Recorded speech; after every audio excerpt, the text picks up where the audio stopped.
Ciência e Saúde, com Rosânia Fernandes. Muito boa tarde a todos. Vamos dar início ao programa Ciência e Saúde. O programa Ciência e Saúde de hoje vem com a temática Cancro da Próstata. E para falar sobre essa temática, convidamos o Dr. João Varregoso. Ele é médico urologista e membro da Associação Portuguesa de Urologia. Muito boa tarde, Dr. João Varregoso. Muito boa tarde a todos. Doutor, vamos começar então para saber qual que é a definição do cancro da próstata. O cancro da próstata é uma doença que é especialmente importante para nós urologistas e médicos em geral, pela sua frequência, porque é a doença, o cancro mais frequente nos homens acima de 50 anos. E é a segunda causa de morte por cancro, segunda causa de morte por cancro em geral. Em geral.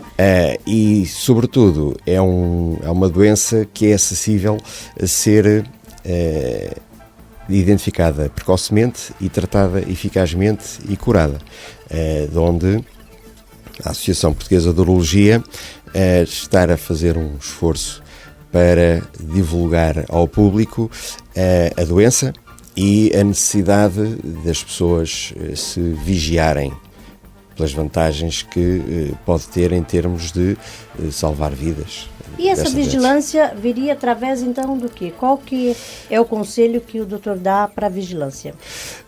Aquilo que nós habitualmente aconselhamos é que as pessoas, ou os homens, se comecem a vigiar a partir dos 45 anos. Em geral, a população em geral deve-se vigiar pelo menos a partir dos 50 anos. Nós sabemos que há formas familiares mais agressivas desta doença que aparecem mais cedo e pessoas, homens que tenham familiares próximos que tenham esta doença devem-se começar a vigiar a partir dos 45 anos. Ela é genética, doutor? São reconhecidas duas formas. Há uma forma geral que acontece em 90% dos casos, que não é genética, não é hereditária, e é esta que aparece mais tarde, e há uma forma que aparece agrupada em famílias, nomeadamente consideramos que é uma forma hereditária de cancro da próstata quando há pelo menos 3 homens numa família com esta doença, e aí a doença tem tendência a aparecer mais cedo e ser mais agressiva, portanto uma vigilância mais precoce. Esta doença é particularmente interessante do ponto de vista da prevenção, porque é uma doença bastante lenta de evolução. Nós sabemos que na fase inicial o tumor da próstata pode estar anos muito localizado na próstata, evoluindo lentamente, e nesta fase ele é identificável e curável. Ao fim do número de anos variável, que pode ser 3 ou 5 ou até mais, ele vai crescendo naturalmente e quando sai da próstata, quando desenvolve metástases, entra numa fase não curável. Aí nós não podemos fazer nada para erradicar a doença. Sim, podemos tratar, temos tratamentos bastante eficazes, tratamentos à base de bloqueadores hormonais, que podem atrasar o desenvolvimento da doença, mas efetivamente não vamos curar. E o nosso objetivo realmente é alertar as pessoas para se vigiarem, detectarem a doença nesta janela em que ele é identificável e curável e, portanto, resolver o assunto antes que seja tarde demais. Quais os sintomas que dá, então, que aparecem no homem quando está assim no início que o doutor disse que ainda é curável? Pronto, um dos problemas desta doença é que ele, de facto, nesta fase que nos interessa detectar, não dá sintomas. Nenhum tipo de sintoma. Nenhum tipo de sintoma. É tão pequeno que... Por isso que diz que ela é silenciosa, doutor. Exatamente. É um cancro silencioso, exatamente. O que é que acontece?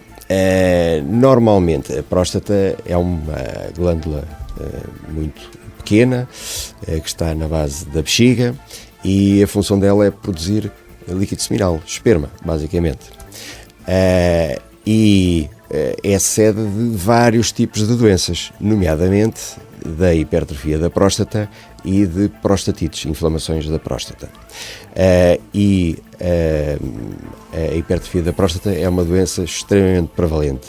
Digamos que qualquer homem, desde que viva tempo suficiente, vai ter uma hipertrofia da próstata. Poderá ser mais sintomática, menos sintomática, Isso no geral? mas vai acontecer. Toda a gente. Ok. Nós sabemos que aos 90 anos toda a gente tem hipertrofia da próstata. É preciso chegar lá. Digamos que a partir entre os 50 e os 90 anos vai-se desenvolvendo.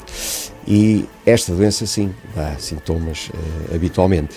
E dá sintomas de aumento da frequência urinária, a pessoa passa a ter que se levantar à meia da noite para urinar, uma ou mais vezes, faz com que o jato urinário seja mais lento, faz com que a pessoa esteja ali um bocado de tempo até conseguir começar a urinar, pode depois em fases mais avançadas dar incapacidade de esvaziar a bexiga completamente e a pessoa acaba de urinar e não se sente aliviado, e depois em fases ainda mais avançadas pode dar complicações, como seja infecções urinárias, sangramentos, aparecimento de pedras na bexiga e alterações, deformações do aparelho urinário, como divertículos da bexiga e mesmo dilatações do rim, mas isto em fases já muito avançadas. E retenções urinárias.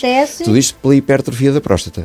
E como é no geral. No geral. Okay. E como isto é muito frequente, é isto que mais frequentemente traz os homens ao urologista. Então, eles vêm por uma outra vertente que Exatamente. seria isso. E aí descobre-se... E como o carcinoma da próstata é uma doença tão frequente, nós fazemos sempre o despiste. Nomeadamente, pedimos uma análise de sangue, que é o PSA. Este PSA é um antigénio específico da próstata e que está alterado em todas as doenças da próstata, mas habitualmente mais alterado no carcinoma e que nos permite desconfiar e detectar precocemente esta doença. Habitualmente também se faz o toque retal. Este toque retal, que é aquilo que leva a que muitas pessoas tenham receio de ir ao urologista, porque é uma coisa desagradável, e há muita gente que tomam este exame como uma coisa humilhante, enfim, e de ainda facto... Ainda não quebrou esse tabu, né, doutor? Não, ainda não. Pronto, e os homens, quando vão ao urologista, estão mais ou menos a contar com isto. Mas o toque retal, de facto, não é o mais importante, porque não tem, é que dá tem muito menos sensibilidade. Podem-se palpar nódulos, mas tem muito menos sensibilidade do que o PSA. Portanto, o exame fundamental é este. O PSA, que é feito pelo sangue, que o doutor disse. Exatamente. Através da análise do sangue. E habitualmente isto é detectado no médico de família, porque o médico de família já sabe que a partir daquela idade deve fazer o despiste do carcinoma da próstata e normalmente inclui nas análises de rotina este PSA e depois, quando ele está alterado, envia o doente à consulta. Depois, nos últimos anos, mercê desta divulgação e de falar muito nesta doença, já começam a haver realmente bastantes pessoas que vêm mesmo para despistar o carcinoma da próstata. Já não vêm por ter sintomas ou por terem outras doenças, mas vêm mesmo por causa disto. É uma minoria, mas já se vê que é uma coisa bastante positiva. E depois também temos o caso das mulheres que estimulam os maridos para ir à consulta, claro. Pronto, porque já se sabe que os homens e não gostam muito. E há também muita divulgação nesse sentido também, né? Alerta. Sim. Há bastante divulgação, tem havido casos bastante mediáticos que são divulgados e a Associação Portuguesa de Urologia fez agora uma semana de divulgação da doença, integrado também na Semana Europeia das Doenças da Próstata, que é originada da Associação Europeia de Urologia, portanto, e em que a Associação Portuguesa se integrou para fazer uma divulgação mais intensa. Divulgação que foi através de prospectos distribuídos em centros de saúde, de farmácias e aparecimento de alguns colegas a fazer entrevistas em televisões e rádios e a falar do assunto, divulgar e, enfim, estimular as pessoas para irem ao seu médico para vigiar esta doença. Doutor, então, e qual seria a prevenção? Nós não falamos ainda sobre prevenção, qual que seria? Prevenção. Temos aqui duas vertentes. Uma é a prevenção em termos de profilaxia, de tomar medidas para evitar o aparecimento do carcinoma, e outra, a prevenção da doença incurável, que é a vigilância precoce para poder tratar a doença numa fase curável e erradicar a doença. Primeira prevenção de não ter, segunda prevenção depois que tem, exatamente, como fazer. Exatamente. Okay. Normalmente quando se fala em prevenção fala-se em profilaxia. E em termos de profilaxia não temos muita coisa. Já temos alguns dados, mas não há muita coisa. Basicamente o que nós sabemos concretamente que é eficaz é alguma medicação. Há 2 medicamentos que são da mesma família porque têm o mesmo mecanismo de ação, que é a finasterida e a dutasterida, que são inibidores hormonais que bloqueiam o aparecimento da hormona que faz a próstata crescer, e que em estudos muito grandes, relativamente recentes, foram feitos há poucos anos, conseguiram demonstrar uma redução do risco de aparecimento do carcinoma da próstata na ordem dos 24%. Que é bastante interessante. É uma minoria de homens que vão deixar de ter o carcinoma, mas mesmo assim é uma minoria já com bastante significado. Claro que isto implica que a pessoa faça esta medicação permanentemente, não é um tratamento que se faça durante uma semana, ou um mês, ou 6 meses e já está, não. Tem que tomar sempre um medicamento. Isto o medicamento faz efeito, bloqueia a hormona enquanto está a ser tomado e tem que ser tomado ad eterno. A vantagem dele é que, por um lado, impede o crescimento da próstata e impede o desenvolvimento da hipertrofia e sabemos que diminui o risco da pessoa vir a precisar de ser operada pela hipertrofia da próstata. Por outro lado, tem este efeito de reduzir o risco do carcinoma da próstata.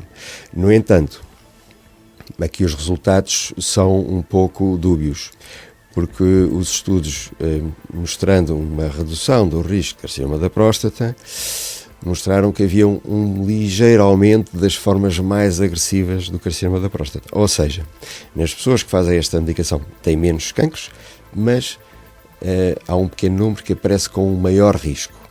E então, isto são estudos internacionais e há aqui 2 posições um pouco diferentes em grandes associações internacionais. Uma que é a Associação Americana, que é uma das mais importantes do mundo, que diz que sim senhor, pode-se fazer, mas tem que se avisar as pessoas que vão ter o risco de vir a ter um cancro mais difícil de curar, se o tiverem.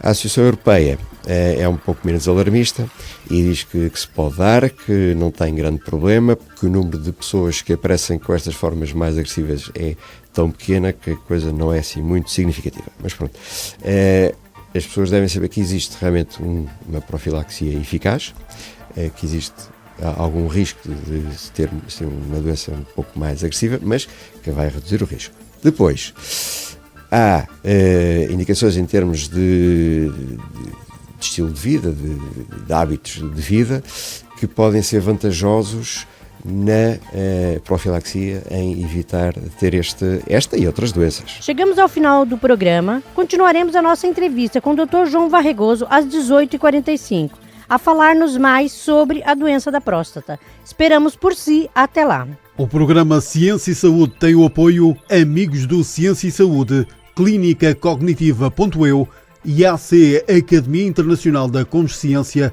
programa de televisão do Tom Martins Ciência e Consciência, da revista Zen Energy e da equipa Sofia Corvelo da Costa, especialistas em mediação imobiliária da Remax Costa Atlântica. Revista Zen Energy. Todos os meses nas bancas, com dicas, técnicas, exercícios e soluções práticas para conseguir o equilíbrio no seu dia-a-dia. Leia a revista Zen Energy para criar autoconfiança, desenvolver a sua autoestima, fortalecer o seu relacionamento, lidar com os seus filhos ou ainda libertar-se de medos, crenças, fobias, ansiedade e stress. Todos os meses nas bancas. Revista Zen Energy. Compre e invista em si. A Associação Esterianes, em parceria com o CEPLEU e o programa Ciência e Saúde da Rádio Horizonte FM, irá realizar no dia 13 de outubro, pelas 14 horas, o seminário Ler e Escrever Já Posso Aprender. Inscreva-se pelo e-mail lerescrever@ester.ians.pt. Não falte, participe, vagas limitadas. Equipa Sofia Corvelo da Costa, especialistas em mediação imobiliária. Se pretende comprar, vender ou arrendar um imóvel, pode contar comigo e com a minha equipa, com a nossa especialidade e disponibilidade. Equipa Sofia Corvelo da Costa, da Remax Costa Atlântica. Temos as melhores soluções para si. Contacte-nos desde já 96 176 49 76. Ciência e Saúde, com Rosânia Fernandes.